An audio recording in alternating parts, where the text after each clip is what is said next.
50 வருடமாக நாம் பாட்டை கேட்டுட்டோம், கிறிஸ்துவ பாடல்கள் கேட்டுட்டோம். அது ஆலயத்துக்கு சென்றுட்டோம்.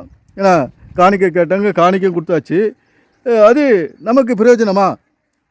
அந்த விஷயங்களெல்லாம் நமக்கு எந்த விதத்தில் கை கொடுத்துருக்குறது நம்முடைய வாழ்க்கையில் நம்ம யோசிக்க வேண்டிய விஷயமா இருக்குது. இவ்வளோ கொடுத்துட்டோம், ஆலயத்துக்கு போயிட்டோம், எல்லாத்தையும் பண்ணிட்டோம். நம்முடைய வாழ்க்கையில் சந்தோஷம் சமாதானம் இருக்குதா? அதை நம்ம ஆராய்ந்து பார்க்கக்கூடிய காலகட்டத்தில் இருக்கும் இதெல்லாம். இங்கே ஒரு மனிதன் இப்போ உழைக்கிறான் பாருங்கள், விவசாயம் இது. ஏன்னா ஆனால் ஜான் ஜபராஜுக்கு இந்த அரிசி நெல் எல்லாம் எப்படி வருதுன்னு தெரியாது. ஆனால் இதில் செஞ்ச பிரியாணியை வந்து நல்லா சுவையாக சாப்பிட்டுட்டு கர்த்தர் கர்த்தர் ஏசு ஏசுன்னு பாடிட்டு திரிவார்.